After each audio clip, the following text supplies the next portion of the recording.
1. It's fine. We got 5 minutes at the beginning where I can talk about the fact that I'm firing phlegm balls everywhere these days. Are we live? Probably.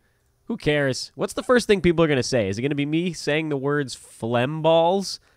Probably. It's a delightful dessert? I don't know, man. What up, Brew? I basically have it at the before and after every meal. Are you watching this show while eating lunch? If so, let's talk about Dan's phlegm balls. What's wrong with me? There's nothing wrong with me. I said this on one of the recorded shows earlier this week that going into this child rearing thing, I thought, come on. I know that they say kids bring home diseases all the time, but surely I can be super germophobic and just like Purell myself, and I'll bathe in that joint, and I'll alcohol wipe the house every day, and I'll be fine. I'm not fine, Brew. I'm sick all the time. I've been healthy. There were 2 days, sort of like mid-late February, where I've been healthy over the last 5.5 weeks. And the funny thing is, today's actually as good as I've felt since probably those 2 days, and I'm still like, right before we went on air, Brew, listen to me. I sound like I got COPD over here. So anyway, good morning. Yeah, that was a good little rant you had there, Dan. Mm-hmm. I enjoyed it very much. Old man Besbris. Yeah, I'm sorry you're sick. I really am. I was feeling it yesterday, but I fought it off. I think it's the sunshine here. Yeah, we got some back here, too. too. Cold as all hell, but we got sunshine. It's good. I'm looking forward to the 1 week of like middle time. We get like 1 week where it's not winter or summer on each side. It's beautiful. You know, it's like everybody gets out there and has fun. So looking forward to that. Also looking forward to playoff season in fantasy basketball. Oh man, it's a time right now, man. Oh, it's a scene, as they say. It's a scene. Playoffs for a lot of folks start next week, I think, right? 3 rounds that eliminates the last 10 days. That would start next week. I was actually sort of tongue-in-cheek with that. I am in playoff leagues, so I get it. I hate them right there with you guys. I cannot stand playoff formats, though. I'm getting to the point where I just do not like them at all. Yeah, I mean, it's just too weird. The silly season starts like almost damn near before the All-Star break now. I do not like your league being decided on that. No, I'm with you. I'm with you. This show is largely built on roto premises, but I feel like we sort of have to talk about head-to-head because I think the majority of leagues probably still are head-to-head, right? I think they are. Yeah. And so I think absolutely. I mean, more than half of our listeners right now are in that whole dance. And so I don't know what to tell you. There's going to be a lot of, fluid situations. You're going to have to just get in there and react. You have to watch the blurbs. That's the biggest thing. And, be ready to move on whoever the next flavor of the day is going to be. And there's going to be about 50 of them. So there's all sorts of, it's like, especially as teams fall out of the contention of the playoffs. So you've got 4 teams that are not really active on the waiver wire anymore. And if, the teams get, ruled out and you get into your playoffs now, all of a sudden you have like 2 teams competing for all these waiver wire pickups. So you could have a team that had all sorts of holes in it and just replenish via the waiver wire because nobody else is on it. Yep. I love it. It's a weird time. It's a very weird time. Let's go into silent mode here for 10 seconds. We're going to fire up the recorder so we will get the actual podcast going as well. We'll be right back, everybody. You can't muzzle me, Dan. I'm going to sit here and make noise during the entire thing. It's the magic of my Behringer mixer here. It's this little tiny thing, but it has the power to kill sound.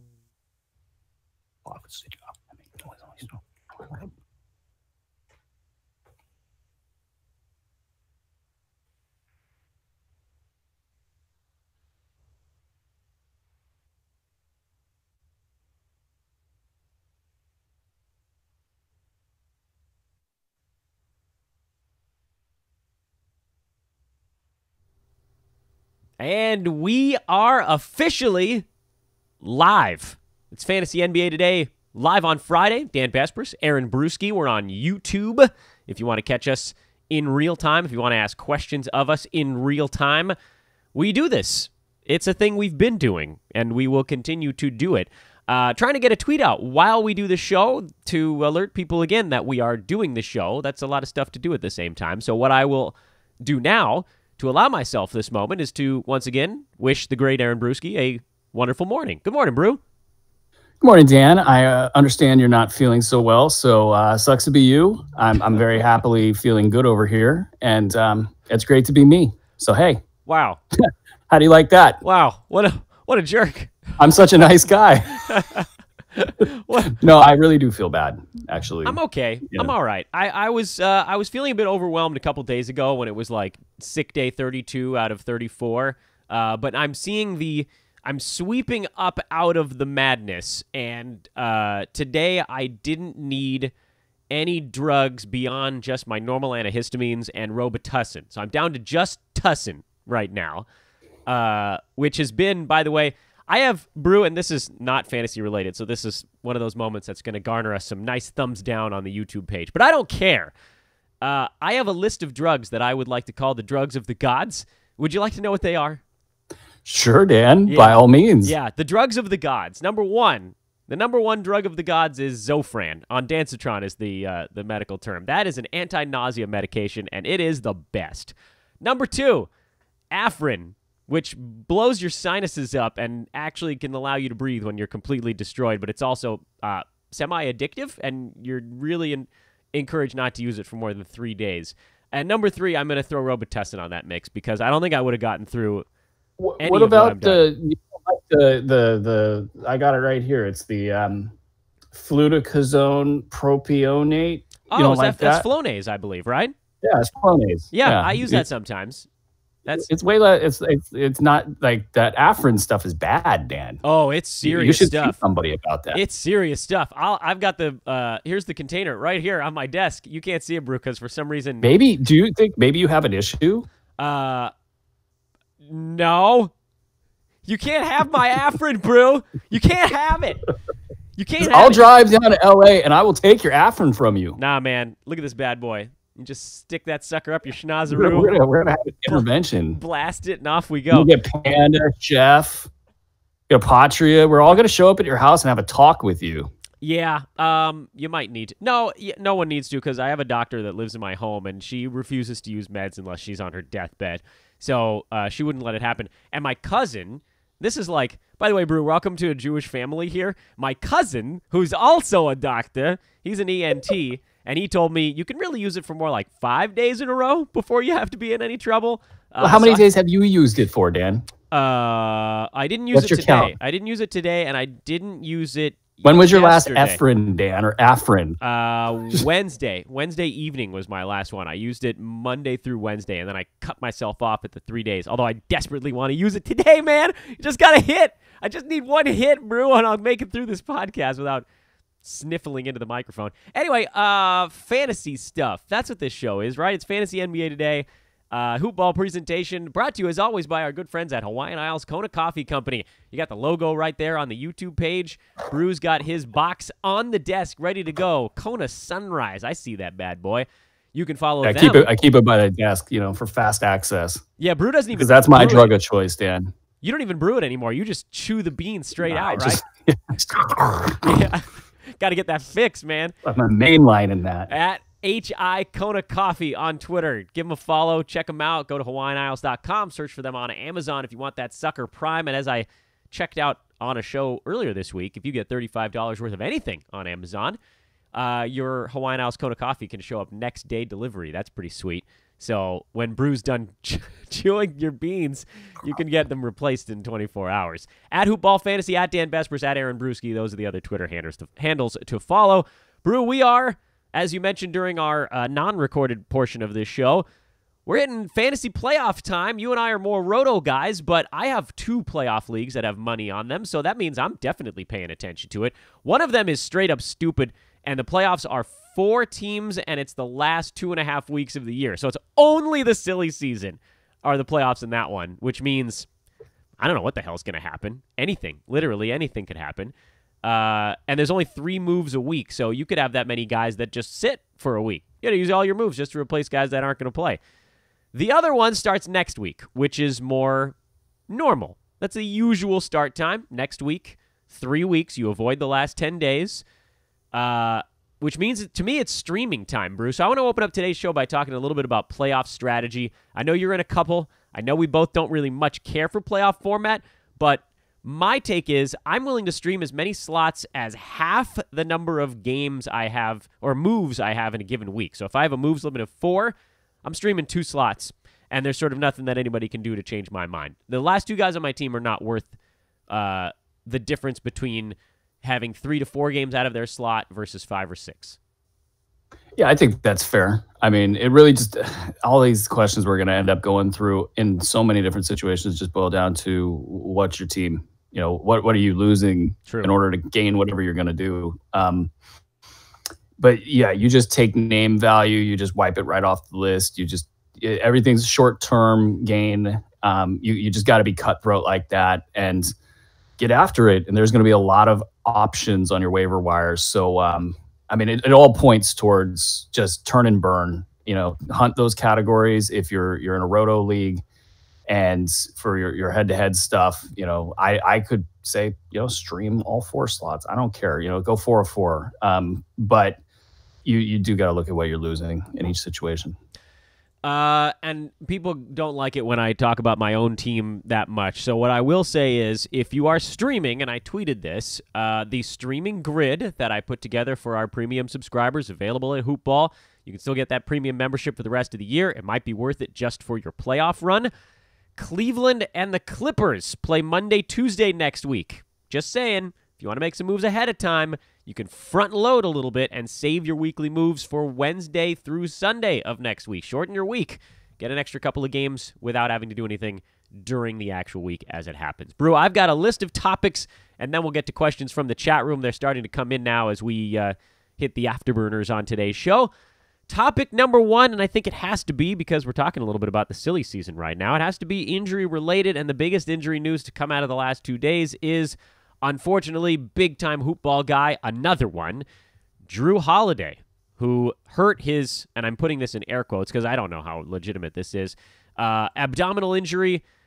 I think the Pelicans realized the Lakers were about to tank right past them, and they needed to retank, but it doesn't matter what the case is. Drew's out for at least a week, and that's crushing for folks heading into the playoffs. What do you do? I mean, this team's been a cluster mess since the AD stuff went down. You could trust Jrue. You could trust Julius Randle. You could basically trust AD in the games he was playing. But then beyond those 3 guys, it was a mishmash. Sometimes it was Peyton. Sometimes there was Kenrick Williams. Sometimes there was Darius Miller. Sometimes there was Cheick Diallo. Sometimes there was Jahlil Okafor. I've put the sign on my treehouse for anybody that's not that core group. Should I keep the sign up? Should I take it down? Does this Jrue injury move anybody into the limelight for you? Or is it just, they're demoing lineups at this point? Yeah, this couldn't have worked out worse for backers of any of these assets. The Anthony Davis situation, not only an embarrassment for the league, not only an embarrassment for Anthony Davis, not only an embarrassment for the New Orleans Pelicans, it is throwing their lineup out of complete whack. They're pretty much, if I had to guess, going to go down to the wire with this bad decision that they're all making. So that's just going to mean that nobody cares. Like, they just don't care. They're, actually better with him off the floor a lot of times, which is some weird sort of animosity thing probably brewing with those players that have to sit there and watch this guy go through the motions and then complain about it. So I don't know. I mean, and you look at their backups, for Jrue Holliday, none of them are really inspiring. So I think it's a wait and see moment for all these guys. I think Jahlil Okafor has been struggling with an ankle injury. That's been part of why he hasn't been good. But it's the inconsistency of the vision that they have. They're going into these games. They don't have any game plan whatsoever other than to just go out there and see how things go. And that's the only thing you can do when you got a guy that is starting. He's the biggest part of your team, and he's not going to play the 4th quarter. So it's just a total mess. I don't think you're going to grab it, or overly be attached to somebody like Okafor, even though he was going at 20 and 10 there for 9 games, which was absurd that he didn't get to tap into that. Cheick Diallo has probably the most upside, I would think, because they do want to develop him. He can get lost in the shuffle pretty quick when he's playing just 15 minutes per game. does Drew Holiday help, these guys, being out, you got to replace that offense somehow. So yeah, you do look at Jahlil Okafor and say, well, he would be a logical place to find some points if you're the Pelicans. Diallo getting a little bit loose. You'd think that maybe just by sheer usage needing to be dispersed throughout the rotation that he might get some action there. So I think you have a rationale to look at those guys if you need a big man. But like the rest of them, it's just going to be up and down every game. And looking at their schedule, you can rule out Holiday for. That's what that was. And we're back. And we're back. It's such a friendly tone when you're going out of signal. It's so depressing. But when you're coming back onto YouTube, sure, glad that's. I don't think that's worth it. Like, I mean, you can trust me if you've got space and your playoffs are decided in the final 2 weeks of the season. You can, and you probably should, if you can, hold him, because if he comes back on schedule and he does want to play, you're talking about a top 20 guy. So by all means, if you have the space, hold him. But if you're sitting there and you're stressing about a particular matchup or getting into the playoffs, whatever it might be, you got to look, elsewhere, because there's just not a great chance that he comes back and, fires off 7 straight just baller games. It might be every other game. He might go on a 20-minute limit, and there's no reason to push him through it either. So why don't we jump to another guy where there's a minute situation going on, and that is LeBron James. Lakers finally... Okay, listen, Brute, do I get any credit for calling the secret tank before they came out and called it a real tank? Nobody was saying anything on that one. This is a rare opportunity where I actually went out on a limb a little bit, and now they're finally like, okay, yeah, we're shutting you down, LeBron. You're not playing back-to-backs. You're getting a minutes limit. They were losing before that, and I actually think they were kind of trying to lose before that. But that, again, sort of neither here nor there. This isn't a show about that. This is about fantasy. Does this do anything for the rest of the Lakers with LeBron's minutes being scaled back? Do we ever see Lonzo Ball again this year? Starting unit Rajon Rondo is putting up those crazy popcorn numbers while sucking his way across the court. What's going on in Lakerland? You had to bring up Rondo, right? Well, the world knows now. Can you give Lakers bloggers a little credit for basically all saying, why is Rajon Rondo on the court? Because it takes other teams a lot longer usually to figure that out. Yeah, nobody figured it out in Sacramento, which was whatever that was. But they sure love those triple doubles. So this was we spent 20 minutes talking about the Lakers on the Cause and Brew show. They'll get released later. And all right, well, we'll just tease that then. Let's just tease that. We'll tease that. I want to say this one thing for the live audience though, is like we're having this conversation about LeBron being better than Michael Jordan. I don't remember Michael Jordan having multiple times during his career where he just didn't like the situation he was in, so he mailed it in.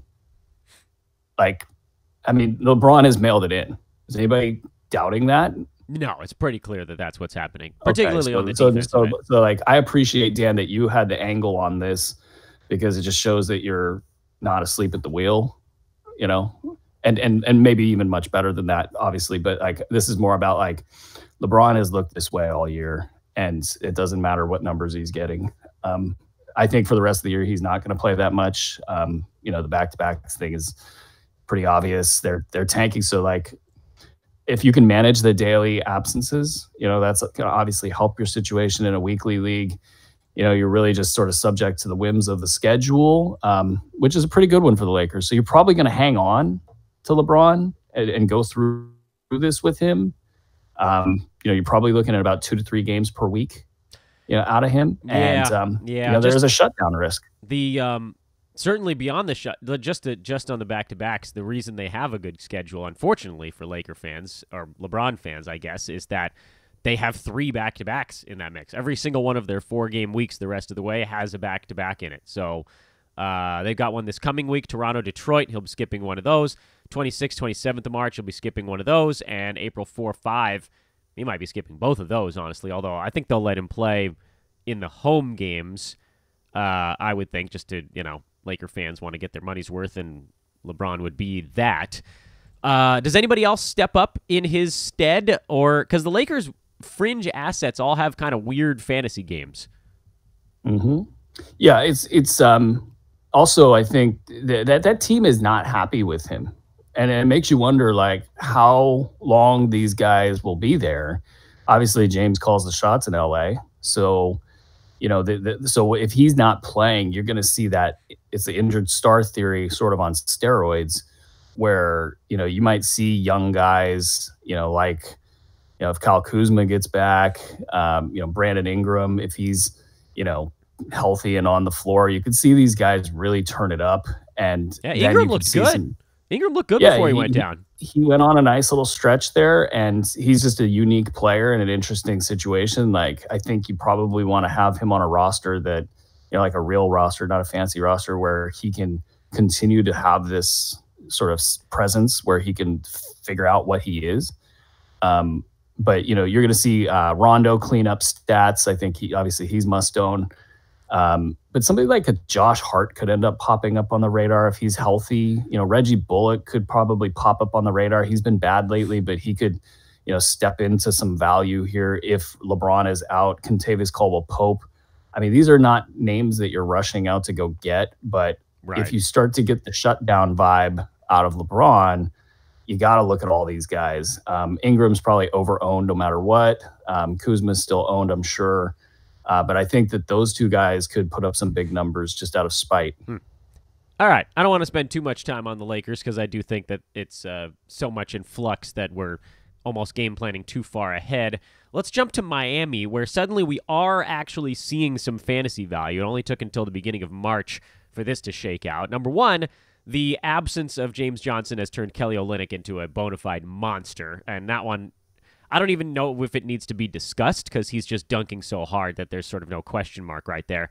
Question marks in Miami right now, Brew, the ones that I want to discuss: Bam Adebayo, Hassan Whiteside, and Goran Dragic. Dragic hurting his calf after coming back from the knee surgery where he actually looked really, really good, better than he has in a couple of years.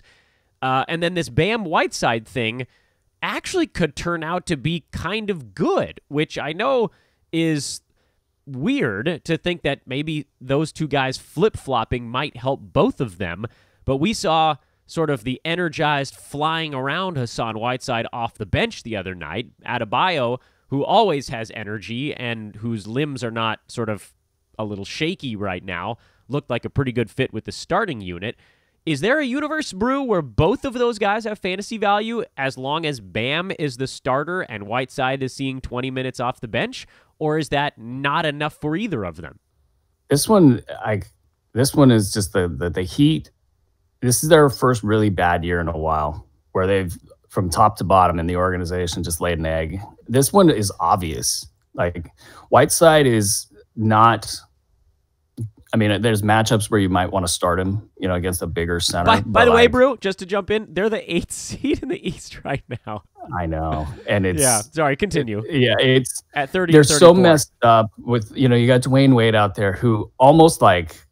I'm sure he's like looking at all his teammates thinking, I'm like 40, guys. Like, why isn't one of you just taking the ball out of my hands? Yeah. He's just there and still the team leader, still the go-to guy down the stretch. It's, the guys that cover the team, they look at that and they go, what is this? What is this? Like, why are we even doing this? So they're a mess, but, putting Whiteside in a bench role where he can just sort of gobble up usage when, because that's what he does, in the front and as a starter is he's in the paint. He's a presence one way or another. You can't get around him and it gums everything up. It has gummed everything up. James Johnson, not healthy, not really supposed to be on the court, but they want to see where all these guys that they made big bets on, they want to see if they can rehab their value somehow, and they haven't been able to do it. The way to optimize this team has always been to put Kelly Olynyk with Bam Adebayo. You mix and match their skills. They're versatile. If you get a big lumbering center, Kelly can cover that guy. If you get a situation where the front court is athletic, you got Bam Adebayo out there to sort of mitigate that issue. It's a perfect pairing. It allows Bam to really sort of spread his wings and get more defensive stats, which is what we saw in the last game. I think it's an optimal setup for these guys. They've had enough addition by subtraction to where we could take the sign off the treehouse. And Kelly Olynyk, always been a hoop ball guy. He's just basically been subject to the whims of Spo and Riley here. he's going to have a big finish, and that's good because for some of these deeper leagues where Kelly Olynyk's been owned throughout all of this, now you're getting the payoff. At long last, what do you think about Goran Dragic? He looked pretty healthy in that brief stretch before he hurt his calf. I thought his best case scenario coming back was like top 120, top 130. But if he actually is a healthy version of himself, could he get inside the top 100? Oh, yeah. And that's been the big thing with him. You saw it right off the bat earlier this year. He just was not able to get any sort of penetration, just a half step slow, and a half step slow in the NBA is going to kill everything. So for him to get that time off and get things right, he's got a nice little window here extending into the playoffs if they make it, where, he can try to prove himself, and then he can spend the offseason trying to get healthy again. Just looking quickly, and his game log is relatively short, so this doesn't take very long. The 2 games he was back, 3 games he was back from injury. He attempted 0. Okay, let me step back a little farther. He was back from injury for 4 games. The first one of them was just 16 minutes, so I sort of threw that one out. He broke 20 minutes the next 3 games. In 2 of those, he shot 9 and 8 free throws, which were his season highs, both of them in those games. Is that an indicator that he has a little bit of that quickness back? Oh, yeah. Or it is, yeah, okay. Yeah. Free throws, by all means, are huge indicators of who's breaking down the defense and where are things tilting. And so that's, been part of his game forever, and kind of shows you, too, he's feeling his oats. He's like, hey, man, I got my burst back, and I can get to the line. So all the indicators are good for him. They just want to be super careful with him, and also being in a playoff chase, it gives you a little bit of added bonus that they're not gonna, while they want to be careful, they're not gonna be, shutting him down. So there's a couple things to like there. I'm not sure I'd go as far as call him a must-own player because top 100 with injuries stuff going on is not exactly must-own at this time of year. But if you need a point guard, you need points and assists, he's a good one to look at. Fair enough. Next thing on the docket here, and I'll try to shorten this a little so that we can get to the questions on time, is the weirdness in Atlanta. Prince, Bays, Herter. Brew, why is one of those 3 guys seemingly out every single day? Is there something afoot in Atlanta right now? Yeah, the lottery odds sort of minimize some of this stuff, but they've had this rotating wing. It's been a long-term. Is it you? I think you were talking about this the other day, like a long-term tank with these guys. It's just ankle injury. Okay, you're out 8 weeks, and the pre-tank. Okay, you're going to have a child. Okay, you could take a week off. Yeah, I called it the pre-tank is what I said. Teams tanked at the start of the season so that they wouldn't have to tank as hard at the end. Yeah, and so really rough year, I think, for Taurean Prince. He's been, just showing his frustration on the court quite a bit.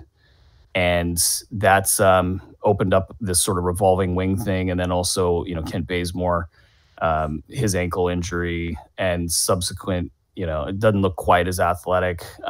He's been good recently, and he's not that far off of sort of like peak Bazemore. He might survive this thing, and that's what I wrote in my dish the other day on last Friday is like, look, I get it. He's been terrible for the last 3 weeks and, or however long. And, you're perfectly okay to drop him. But by the way, the shooting regression is coming, and it could come as soon as the next game. And lo and behold, if he gets the minutes, we know what his stat set is, generally speaking. And that's why we had him as a good hoop ball sixer, because with the minutes, he was up there at top 50 numbers there pretty consistently at the start of the season. So we know what he's capable of, and it was a 4-game week this week. So basically what I did with all my Bazemore, I said, look, this is the 1 week I'm going to just throw caution to the wind and have him in all my lineups, betting on the 4 games and the regressions. So, so far so good on that front. Will it continue? Yeah. You got the nice Taurean Prince ejection. That helped as well. I think the one thing you got to keep in mind with Bazemore, assuming that he's not dealing with like a major problem, and that's been the worry in the back of my head with, is that ankle still lingering? Is it, more, is he more hurt than we think he is? If he's healthy, which has always been the prefix for him, if he's healthy, he just needs the 24 to 27 minutes to be over top 150, up over top 100, and possibly even at top 75 numbers. So, I mean, you kind of almost look at it and go, there's a pretty good likelihood he gets those minutes. And if he's got more positive shooting regression in his back pocket, you know, it could be a big finish for him. So there's a rationale to keep him, and most certainly while he's producing. All right, I got 5 names for you, Brew. We're going to go 1 minute apiece, and then we'll turn on over to the chat room. Name number 1. You can't contain me, Dan Besbris. I will throw a large net. See, I just took 10 seconds of your minute. I know you're cutting down on the amount of time we get to spend on Luke Kennard. What do you think? Rest of season Kennard. What can he be? I worry about his stat set. Me too. I think honestly, I could just shut it down right there, because like with that question mark, I don't know that he's going to get up and over the hump. They're in a playoff chase, playing pretty well, pretty balanced right now. It's good. It's a good things happening in Detroit, but it doesn't take much for him to fall down past the top 200. So not a must-own guy. Somebody that you could look at though for the stats he's good in. Yeah, he's been especially hot lately. At this time of year, I mean, it's hard to issue a general statement about these guys. Like, if you need his proficient areas, by all means, go out and get Luke Kennard. Yeah, threes basically is what that amounts to. Mostly threes. Next name on the list is Chris Dunn. Is he actually worth hanging on to? I know it's been a rough year for him. Sometimes we just have to make the hard choice. He's right around the top 110 area in 9 cat leagues, but I feel like he's mostly been trending down in that regard. Is there any world? Okay, let me rephrase that one because I'm using up part of the minute on him. Could he launch back into the top 80 or 90, or should we just sort of accept the fact that he's more like a top 110 guy this year? The answer is yes, he could. That's going to require something happening in his favor. Interestingly, in Chicago, they're sort of catching a rhythm late in the year. So all the Jim Boylan hate is sort of funny because some of the stuff that he's done has actually worked. And Robin Lopez, apparently. It's more of an optics thing that he failed on than the coaching, except for the offense stuff. I think that really didn't serve them well early on. But, you know, you add Otto Porter and you get a Robin Lopez that's engaged, and you got balance now. And it's smart to bring Dunn off the bench, or stagger his minutes, I should say. And that's all good. And so, yeah, I could see a place where Chris Dunn has a good stretch, but there's also, you know, the opposing force of, he doesn't seem like, teams telegraph their stuff, and you can usually tell by the beat writers that are, you know, team friendly. And they start to say things like, you know, the Bulls are looking at an upgrade at point guard this offseason. That's code for, yeah, Dunn's not our guy. And if that's hitting the local beat writer, you know, no matter how good they are, that means that everybody in the front office has already talked about that. That means Chris Dunn knows it. That means that Zach LaVine knows it. That means everybody in the team knows it. So there's not a lot of pressure to, hey, we got to bring Chris Dunn back. We got to get him to where he was at. So you look at that and you go, what's more likely? Is it, you know, the Bulls playing well and Chris Dunn playing well within that construct? Or are we looking at Chris Dunn, you know, alternatively still being inconsistent and being more of a top 100, 110 guy? So that's a long-winded way of saying I think he's going to probably be a top 100 guy. But for something like steals, which can be hard to come by, I think that you really got to look at hanging on there because they are hard to come by. And so that's what he does bring to the table. Gary Harris had his best game in probably about 3 months against the Lakers. Is this the start of something, or was this a spot where the Denver bench was just atrocious for a night, and so the starters got a few extra minutes? Or do we need one more game to find out? No, I think he's back. But to what degree is he back? He's not Gary Harris you drafted. And that's like, you know, back to Dunn, that's kind of what really troubles people is over the pick they spent and the sort of overall experience and the value that they've gotten, and it's been a drag to their team and yada, yada, yada. And we've all felt that here. You know, I think across the board, even in the industry, we all thought that Chris Dunn, you know, was going to have a good season. He was somebody at a mid-round stance that you wanted to have. But you can't overweight that. So Gary Harris, you know, has been terrible this year. Just brutal. And he was a very consistent 4th round, you know, maybe 5th round top. I actually saw him go into the 3rd a lot. he is going to come back and produce top 75 numbers. I feel pretty confident that that's where he lands. They want to get him back into the rhythm that he previously was in. I think they've played it very safe with him, and they've a lot of signals coming out of Denver are that they want to figure out their rotation, and part of that is what are you doing with Gary Harris? You know, are you going to keep him off the bench in a low minute role to provide some defense in a rotation that with Isaiah Thomas has struggled? I think that Thomas probably gets like, say, 1 to 3 more games to prove that he can fit within the offense. And really, it's not even fair to ask him to do that because he's been out for so long. He's getting like a 8 to 10 game audition here. I don't know a lot of players that would be able to pull that off. You know, and so I think that they're going to want to make sure that Isaiah got his chance. But now you bring Gary Harris back into the starting lineup and you get your playoff rotation set, and then you work on that. And I think he's going to benefit with the top 75 run. And I'll cut one name off the list. We'll just go with 4. Harrison Barnes. He's been playing better lately. Is this mostly related to Marvin Bagley's absence, or is he settling in Sacramento? He's settling in. He's like an inconsistent, consistent guy. You know what he brings to the table, and it's sort of a little bit of everything. Right now, he's getting power forward minutes in bunches because of Marvin Bagley being out. So he's getting to have these bigger rebound games. Not always, but you know, that's good for his fantasy value. He's not going to do anything really differently than he always does, but there is a little side benefit here where teams don't want to get beat by Buddy Hield primarily, and they don't want to get beat by De'Aaron Fox.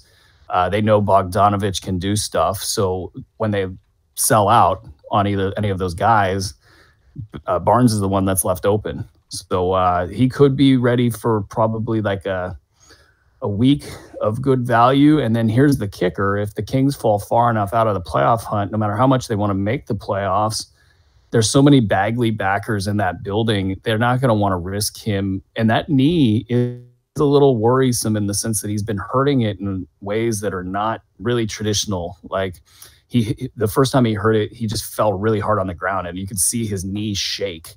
It was like it was a shaking injury, not like your typical bend of the knee that's, you know, unnatural or whatever. So there's something there, I would think. And they might play it safe, which means Barnes could have rest of season value as well. Question time. We're turning to the chat rooms now. I've got it all. Who was the name that we cut off because I was long-winded? It was a lot of Memphis-related stuff, and that would have taken too long. So I'm figuring someone will probably ask about it in the chat room. If they don't, and we have time at the end, then we can loop back around to it. But I want to get to the questions. That's what the people have come for. You're a man of the people, Dan. Damn right. What kind of output should we expect from Andrew Bogut? I didn't expect that question. Well done, good sir. Will he get some minutes down the stretch? Will they use him if Boogie's resting? For me, Brewy's not even a guy I'm paying attention to, but maybe I'm doing it wrong. What do you think? You got to be in a deep league for that. You know, you streaming some Bogut stats. I'm not there yet, but I will say this, like, it wouldn't shock me if Bogut takes Boogie's place in the rotation at some point. Yeah, he hasn't. Boogie hasn't been playing some great defense. It's been a little bit lacking on that end of the ball. That's putting it nicely, Dan. Yes, thank you. I'm an even-tempered fellow. Ben, a nice little Zoolander reference in the next question, but we'll jump out. Not a question, just a joke. Chonk says, hey, fighting to get third place in my Roto League. Is it time to drop Drew Holliday and Rob Covington and go stat hunting? That's a tough question, but I think the answer has to be yes. We found out just a few seconds ago, actually, on Twitter that Rob Covington did not practice today for Minnesota. That's soul-crushing. With Drew, I mean, we talked about him a little bit earlier. If he's out for a couple of weeks, I don't know. It sort of depends on what stats you need. If those guys are the stats you need, then maybe those guys are the guys you should hope play a little bit. But you gotta go get the guys you need, right? I mean, what do you do here, Brew? I'm leaning towards getting aggressive. However many years was it's like 12 years now. The teams that were bold always beat the teams that are not. It just sort of is. So like when I go into these ringer leagues and the best of the best are like right now I'm getting chased by one of the best of the best. And I'm watching his waiver moves and I'm like, oh, that's such a bold and good move. And it like hurts my stomach because I'm like, that dude's just coming after me. He's gunning. He's gunning for it. Yeah, he's gunning, and it's like blocks, right? And it's like I know that he's selling out for blocks, and there's like just a tight bunch of people he can. We got a good side bet too, so it's killing me. But that's so. I think I've seen examples of this for 12 years. I think that you make the moves, and because look, you got how many games left? Like 12. Like that's not a lot of games. You're going to get more value out of Joe Blow, in those categories than you're going to get out of Drew Holliday and Bob Covington. So just, I think you make the move here. Yeah, this is a very extreme example of this, but last year I basically jumped from 4th to 2nd place, a big monetary difference over the last week of the year by dropping, I don't even remember what it was. I dropped like my 4th round pick and picked up Eric Moreland because I needed rebounds and blocks, and he was great for 2 games, and that was all I needed. So, yes, it's time to get real freaking aggressive. Giraffe says, what's Frank Kaminsky's floor the rest of the season? The floor is like top 300. Yeah, I mean, he could not play. Yeah. That's his floor. So what's the outlook? I'm going to change the question for you, Brew. What's the outlook? I think that's a weird situation, man. They're in a playoff chase, and they just bring him back. Like, after he was a buyout candidate, it really is. It's just optically, it's a really weird situation. I don't think you can project him into the top 100. I think you have a hard enough time projecting him in the top 150. Yeah. So, I mean, if you need a big man that shoots threes, then he's probably somebody you might take a flyer on. This same gentleman, and this is, I think, a 14-team league, so that's why he's asking about it. Looking to clear a roster spot for a playoff stream, but my last 3 guys are all decent. I have Mikal Bridges, Marvin Williams, and Marcus Smart, all guys that are inside the top 100 here since at least Mikal started seeing playing time.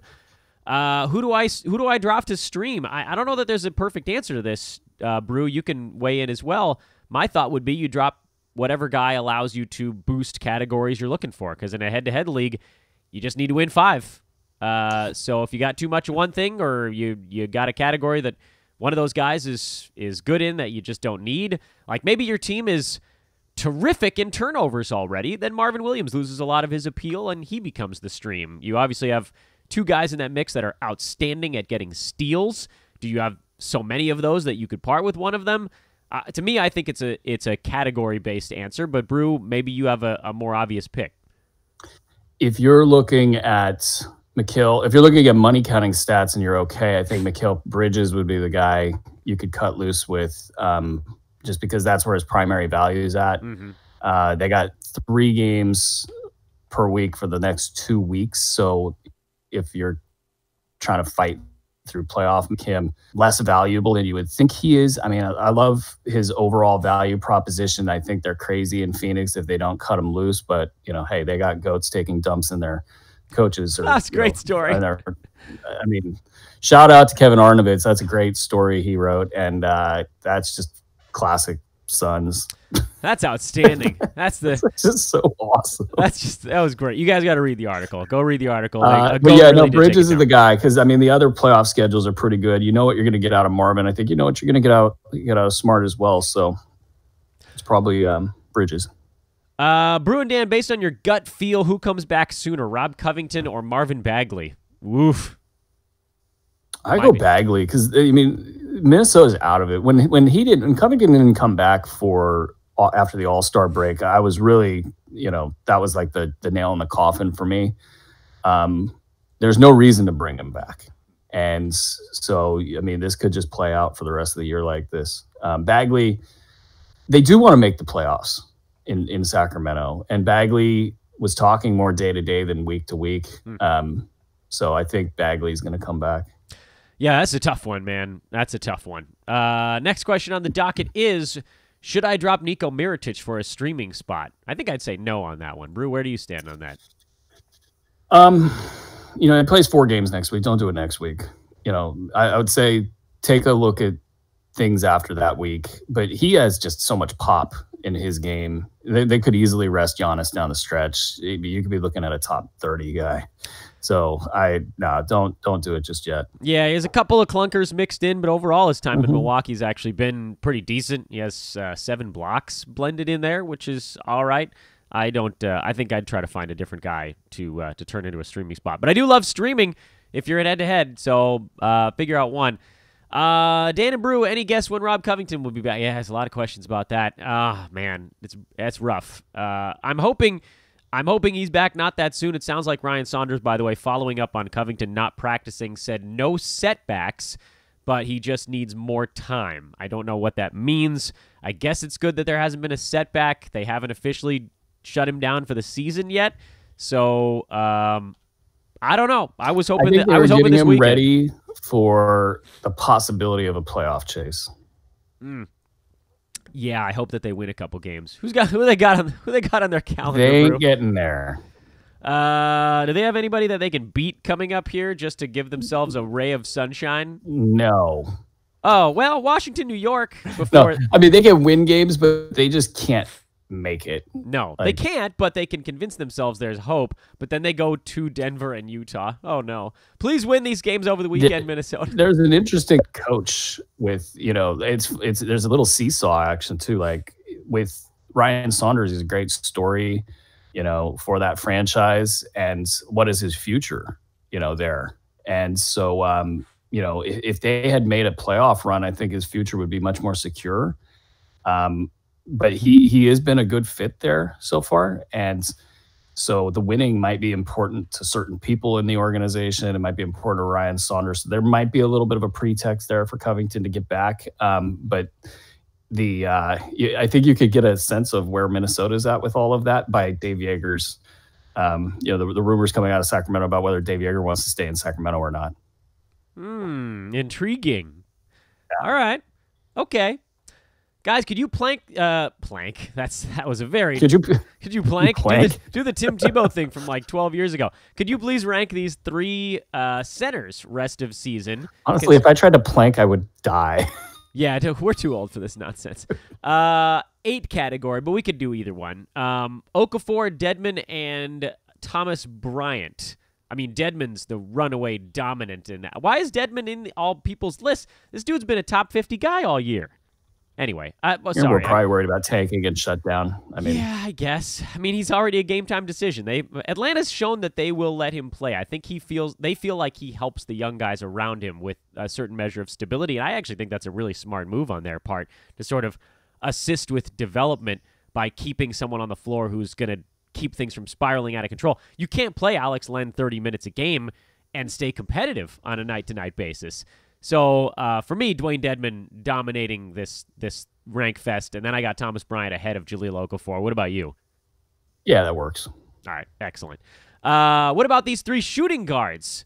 Malik Beasley, Luke Kennard, Kevin Huerter. Let's see. What do I got on this one? I think I got Huerter, then Kennard, then Beasley. What about you? Yes. I know you're going to love my answer. I'll just go yes. Okay. I mean, you could flip-flop them if you like. I don't like any, really, of those 3 shooting guards. No, I think Huerter is at least consistent. He's somebody the organization wants to play, so, yeah, he could top 100 upside, maybe. Yeah, he and Kennard could flip-flop. I wouldn't have any problem if somebody wanted to rotate those 2. But Beasley now is starting to fall back behind Gary Harris, so he's the fade of those 3.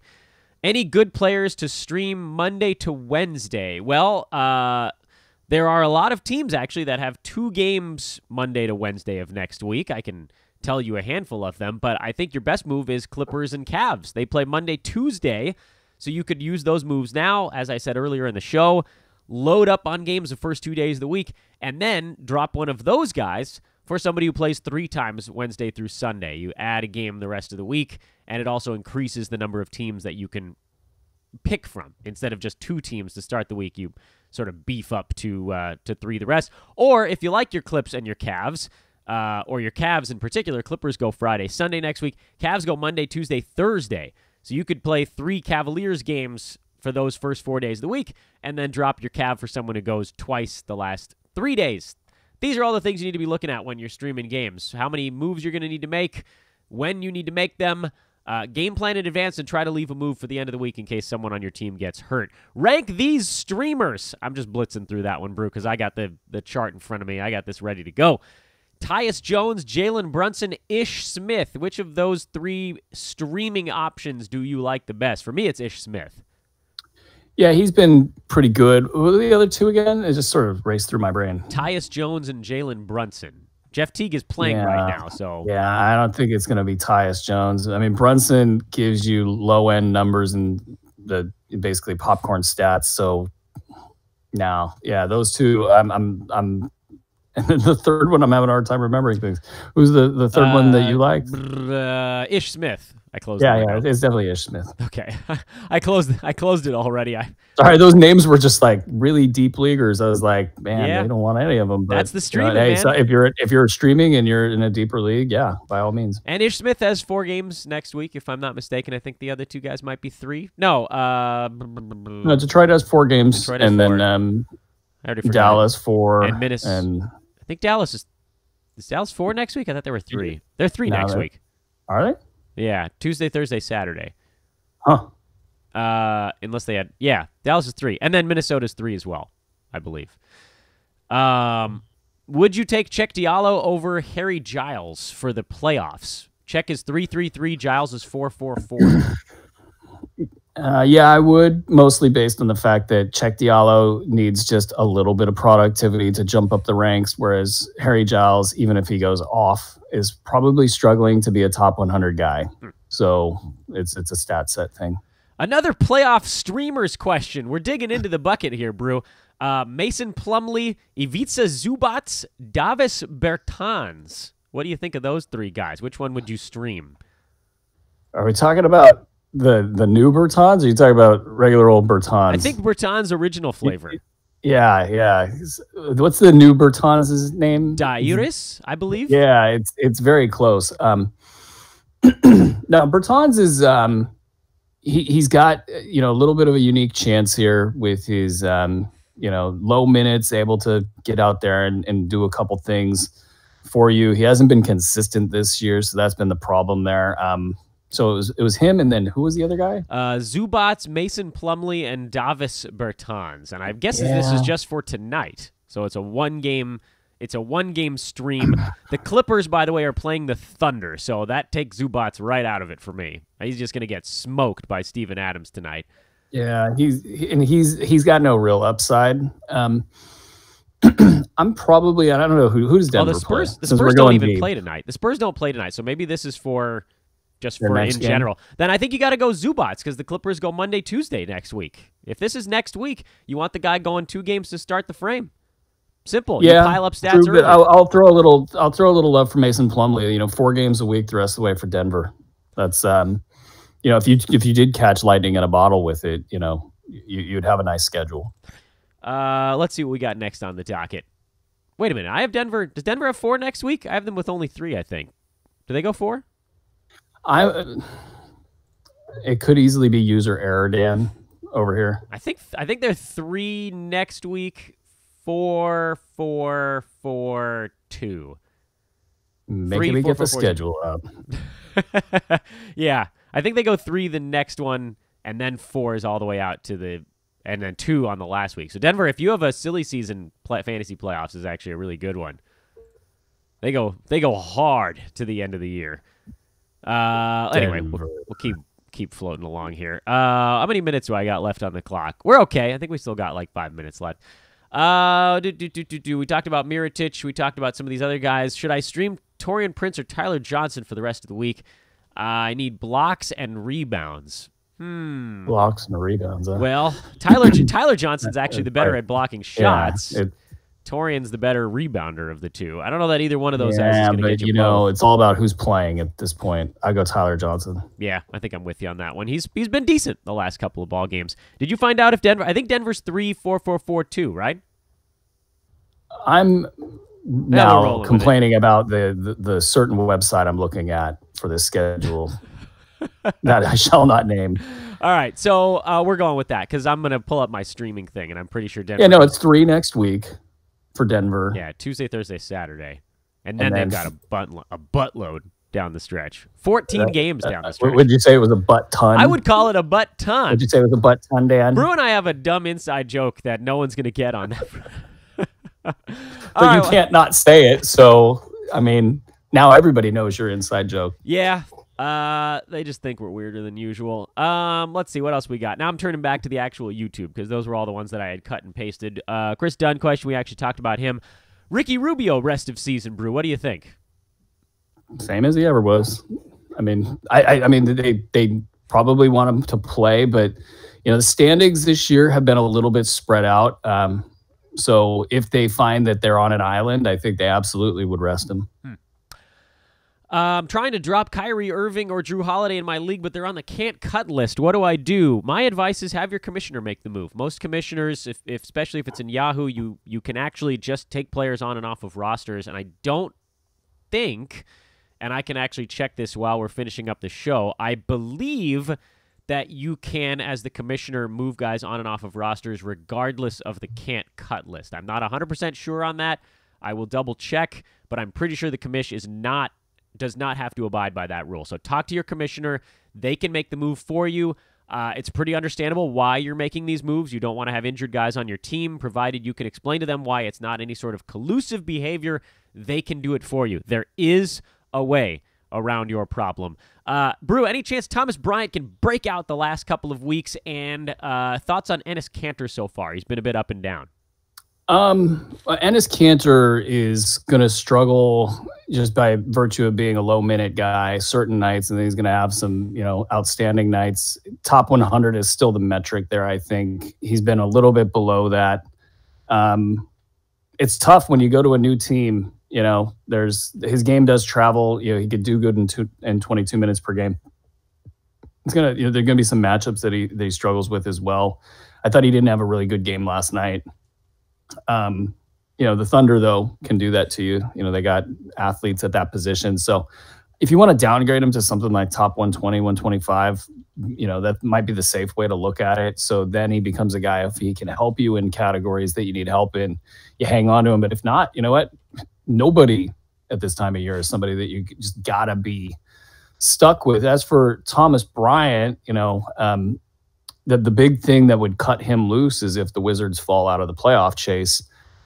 Currently, looking at their standings, they are 3 out from the Heat with 2 teams between them, so they're kind of not really out of it. You would be hoping for a couple quick losses here to put them out of reach, and that was kind of how I wrote about it last week. Was there's about half of I would say it's going to take about half of the time left in the season to get to that point. And then you have to wonder, will Scott Brooks actually follow through with things? Yeah. I mean, it was funny. One of the guys that covers the Washington Wizards, Jay Michael, there was a commentary on Otto Porter's doing great in Chicago, and his reply was he's not the scapegoat anymore. And Brooks, of course, was benching him. And that's just a story on Brooks. But we'll see. I would love to see him get 30 minutes because he's worth holding right now, has been worth holding. No, you're not stupid if you held him. And, he has that potential to be a mid-round guy if he gets cut loose. And winding it down here, a couple of quick ones to finish things off. Brew, we got an invite to join a highly competitive 12-man league. I have to respectfully decline. I added a couple leagues this year, and it's been overwhelming. Brew, I know you're in like 15 already. But what I would say is, if you want some awesome hoop ballers, post it in the Hoop Ball forum, either now or in the off-season. Almost for sure you can get some really great minds. Thank you for the invite, though. Much appreciated. Ish Smith question. I think we mentioned him briefly earlier in the podcast as more of a streaming type. And finally, Bazemore versus Wayne Ellington rest of the year. Who would you actually trust more? I think this comes down to stat set, right? Yeah, if you need threes, it's going to be Ellington. Otherwise, it's going to be Bazemore. Ellington's been good, and I do worry a little bit that a shooting regression's going to kick in negatively.